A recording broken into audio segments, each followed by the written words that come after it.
Hello everyone, आप सबका स्वागत है। कंपाउंड इंटरेस्ट का दूसरा सीट चल रहा है जिसमें सवाल नंबर 7 तक कंप्लीट हो चुके हैं। आज के क्लास में सवाल नंबर 8 से शुरू करते हैं। एक व्यक्ति ने एक निश्चित राशि उधार ली और पहले वर्ष के अंत में 4,000 और दूसरे वर्ष के अंत में 7,700 रुपये का भुगतान करके इसे चुकाने के लिए सहमत हो गई। यदि वार्षिक चक्रवृद्धि ब्याज की दर 10% प्रति वर्ष है तो उधार ली गई राशि क्या है? ठीक है, तो यहाँ पर देखिए रेट कितना है 10%। तो एक साल में जो इसका रेशियो होगा क्या होगा, 10% का फ्रैक्शन कितना होता है 1/10, यानी 10 पर 1 का ब्याज मिलेगा। तो ये इस रेशियो में बढ़ेगा धन 10 से 11 के रेशियो। ठीक है, प्रत्येक वर्ष इसी अनुपात में उसका मूलधन बढ़ेगा। तो यहाँ पर पहला जो वर्ष है उसमें 10 से 11 हो गया। उसके बाद पहला वर्ष के अंत में उन्होंने 4,000 का भुगतान कर दिया। तो यहाँ पर 4,000 हम लोग माइनस कर देते हैं। ठीक है, अब आते हैं दूसरा वर्ष में। दूसरा वर्ष में भी इसी रेशियो में बढ़ेगा, यानी 10 पर 1 मिलेगा 11, 10 से 11 के रेशियो। ठीक है, तो अब आ गए दूसरा वर्ष के अंत में कितना मिल रहा है 11 यूनिट। इसी 11 यूनिट का वैल्यू ये जो दूसरा वर्ष के अंत में भुगतान किया है 7,700, इसके बराबर होगा। ठीक है, 11 का वैल्यू 7,700 होगा। तो यहाँ पर कितना गुना है, 700 गुना है। ठीक है, तो यहाँ भी कितना हो जाएगा, 10 का वैल्यू 700 गुना करेंगे तो ये हो जाएगा 7,000। तो यहाँ 4,000 भुगतान करने के बाद यहाँ पर बच रहा है दूसरे वर्ष के शुरू में 7,000, अंत में कितना था 7,700। तो ये 4,000 भुगतान कर दिया तो 7,000 बचा। इसका मतलब यहाँ पर कितना था यह धन, 7 और 4 11,000।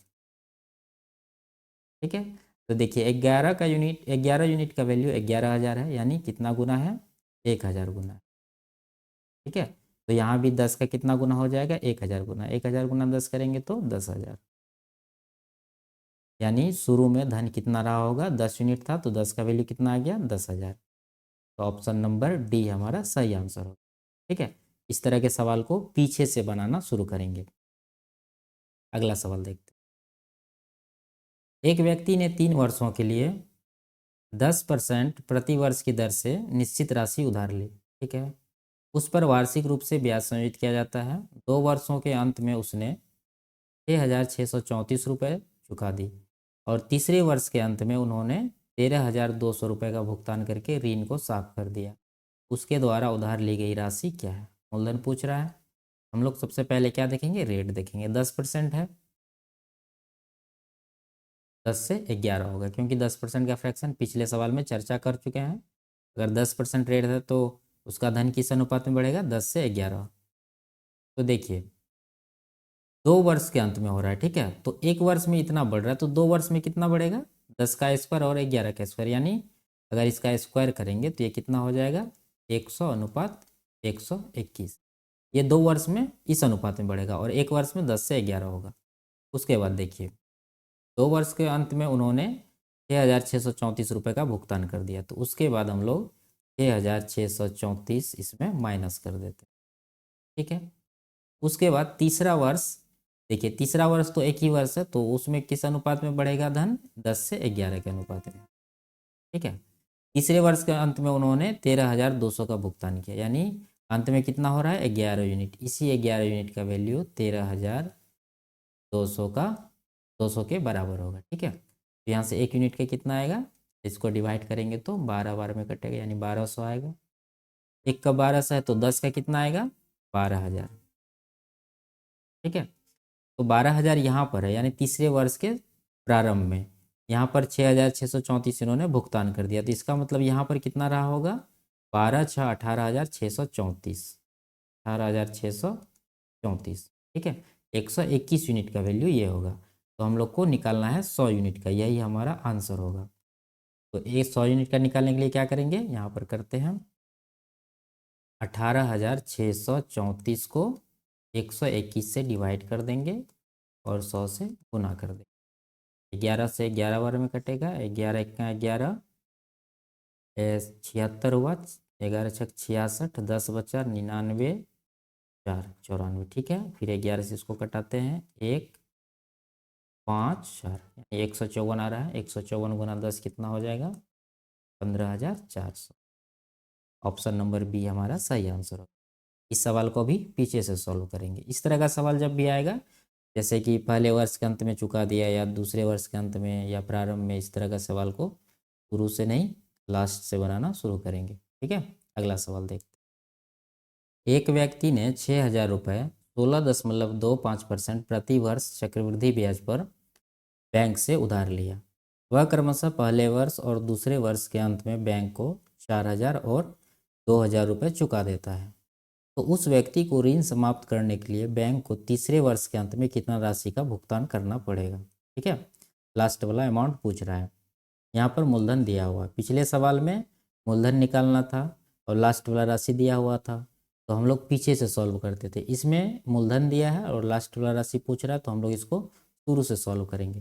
तो सबसे पहले रेट देखेंगे कितना है, 16.25%। इसका फ्रैक्शन कितना होता है, 1/6, यानी इसका धन 6 से 7 के अनुपात में बढ़ेगा। 6 पर 1 का ब्याज मिलेगा तो कितना बन जाएगा, 7। ठीक है, तो पहला वर्ष क्या होगा, 6 से 7 होगा, 6:7। ठीक है, पहला वर्ष का ये बात है। उसके बाद पहले वर्ष के अंत में 4,000 का भुगतान कर दिया, तो यहाँ पर हम लोग 4,000 इसमें माइनस करते हैं। ठीक है, उसके बाद दूसरा वर्ष में आते हैं। दूसरा वर्ष में भी इसी अनुपात में बढ़ेगा, 6:7 के रेशियो में। उसके बाद फिर से उन्होंने 2,000 का भुगतान कर दिया, यहाँ पर 2,000 हम लोग फिर से माइनस कर देते हैं। अब तीसरा वर्ष में आते हैं। तीसरा वर्ष में भी 6:7 के अनुपात में बढ़ेगा। ठीक है, तो ये 7 का वैल्यू निकालना है।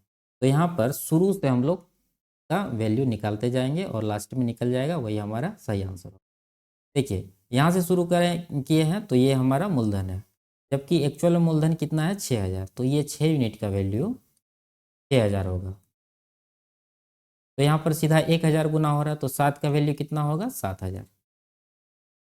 ठीक है, यानी पहले वर्ष के अंत तक में उसको 7,000 देना पड़ जाएगा। 6,000 लिया था, पहले वर्ष के अंत में उसका कितना बन गया अमाउंट, 7,000। अब देखिए 7,000 के बाद उन्होंने 4,000 का भुगतान कर दिया। 7,000 में 4,000 अगर भुगतान कर देगा तो उसके पास बचेगा अमाउंट कितना, 3,000। ठीक है, अब देखिए ये 3,000 जो दूसरे वर्ष के शुरू में आया है, ये 6 यूनिट का वैल्यू होगा। तो ये कितना गुना है, 6 का 3,500 गुना हो रहा है। ठीक है, 6 से 300 को 3,000 को डिवाइड करेंगे तो कितना आएगा, 500। तो 7 को भी 500 गुना करेंगे तो ये कितना हो जाएगा, 3,500। ठीक है, अब 3,500 हो गया दूसरे वर्ष के अंत तक में। अब आते हैं यहाँ पर इसने भुगतान कितना किया, 3,500 में इन्होंने 2,000 चुका दिया। ठीक है, तो अब कितना इसके पास कर्ज रह गया, देखिए 3,500 में 2,000 माइनस करेंगे तो बचेगा 1,500, यानी तीसरे वर्ष के प्रारंभ में इसके पास 1,500 रुपये बाँक आया था। अब ये 1,500 रुपये लास्ट तक में कितना होगा वही हमसे पूछ रहा है, तो ये 1,500 इस 6 यूनिट का वैल्यू होगा। ठीक है, तो 1,500 को 6 से डिवाइड करेंगे तो कितना आएगा, 6 से 1,500 को डिवाइड करते हैं, ये आएगा 250। ठीक है, यानी 1 यूनिट का वैल्यू 250 आएगा। तो हमसे पूछ कितना रहा है, 7 यूनिट का, तो इसका कितना हो जाएगा, 7 गुना 250। 25 सत्ता 175 होता है, एक जीरो इसमें लगाएंगे, यानी 1,750 हमारा सही आंसर होगा, ऑप्शन नंबर सी।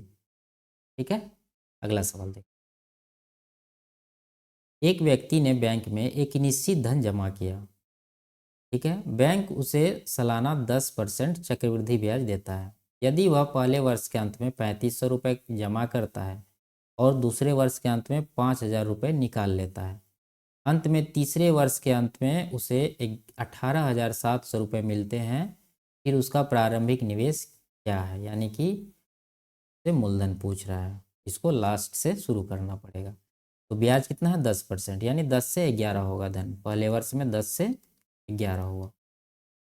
देखिए पहले वर्ष के अंत में उन्होंने क्या किया है, 3,500 रुपये जमा करते, यानी 3,500 इसमें ऐड कर देना है, 3,500 प्लस कर दिया हम लोग। ठीक है, अब आते हैं दूसरे वर्ष में। दूसरे वर्ष में भी इसी अनुपात में बढ़ेगा, 10 से 11 होगा। ठीक है, उसके बाद दूसरे वर्ष के अंत में 5,000 रुपया निकाल लेता है, इसके बाद हम लोग 5,000 इसमें माइनस कर देते हैं। ठीक है, अब आते हैं तीसरे वर्ष में। तीसरे वर्ष में भी इसी अनुपात में बढ़ेगा, यानी 10 से 11 होगा।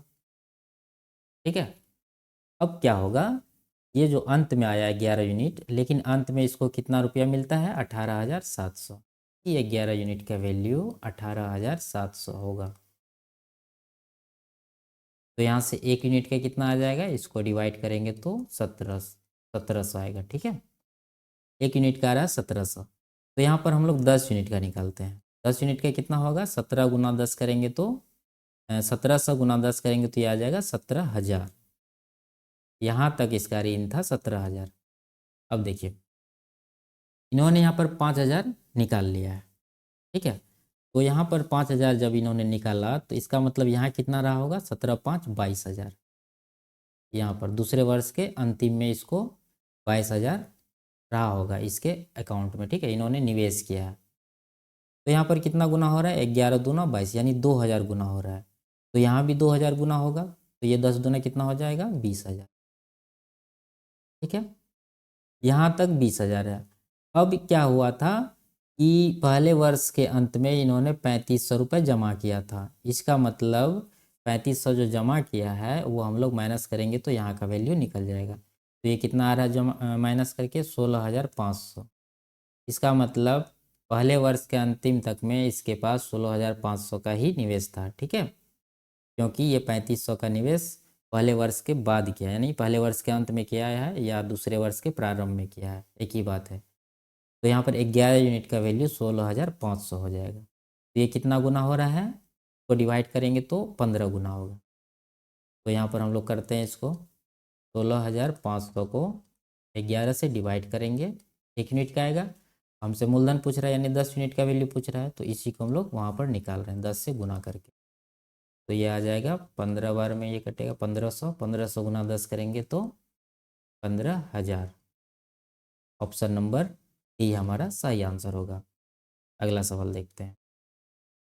अतुल ने 12,000 की राशि उधार ली और पहले वर्ष के अंत में 4800 और दूसरे वर्ष के अंत में 9,240 का भुगतान करके इसे चुकाने के लिए सहमत हो गया। वार्षिक रूप से संयुक्त दर क्या है, यहाँ पर अब हमसे दर पूछ रहा है। ठीक है, पिछले सवालों में मूलधन या लास्ट में चुकाने वाला धन पूछ रहा था, इसमें यहाँ दर पूछ रहा है। तो दर हम लोग डायरेक्ट नहीं निकाल सकते, इसको निकालने के लिए ऑप्शन का सहारा लेना पड़ेगा। तो हम लोग ऑप्शन से इसको चेक करते हैं। पहले इसको देखिए कितना लिया है, 12,000 रुपया लिया है। देखिए 12,000 लिया है, दर अगर हम लोग 10% मानते हैं तो इसका जो फ्रैक्शन है 1/10 होगा, यानी 10 से 11 के अनुपात में इसका जो अमाउंट है वो बढ़ेगा। तो हम लोग इसको रख के चेक करेंगे और चेक करने के बाद जब वैल्यू सेटिस्फाई हो जाएगा तो वो यही हमारा आंसर होगा 10%। तो क्या होगा, पहले साल में 10 से 11 के अनुपात में बढ़ेगा। उसके बाद क्या कर रहा है वो, 4800 चुका दे रहा है, तो 4800 इसमें हम लोग माइनस करते हैं। अब आते हैं दूसरे वर्ष में। दूसरे वर्ष में भी इसी अनुपात में बढ़ेगा, 10 से 11 होगा। लेकिन दूसरे वर्ष के अंत में इतना पेमेंट करके ये ऋण को क्लियर कर लेता है। कितना पेमेंट करता है, 9,240। तो इस 11 का वैल्यू 9,240 के बराबर होगा। तो यहाँ से 1 यूनिट का कितना आएगा, 11 8 88, 11 चौक 44 यानी 840 आ रहा है। तो यहाँ पर 10 यूनिट का कितना आएगा, 840 गुना 10 करेंगे तो ये आ जाएगा 8,400। ठीक है, अब देखिए यहाँ पर 4800 का भुगतान भी किया था पहले वर्ष के अंत में, तो यहाँ पर कितना धन रहा होगा, यहाँ पर रहा होगा 8 4 12,000 और 1200 यानी 13,200। ठीक है, ये जो मैं भुगतान किया इसको जोड़ेंगे तो यहाँ का ऋण निकल जाएगा। तो ये 13,200 जो है 11 यूनिट का वैल्यू है।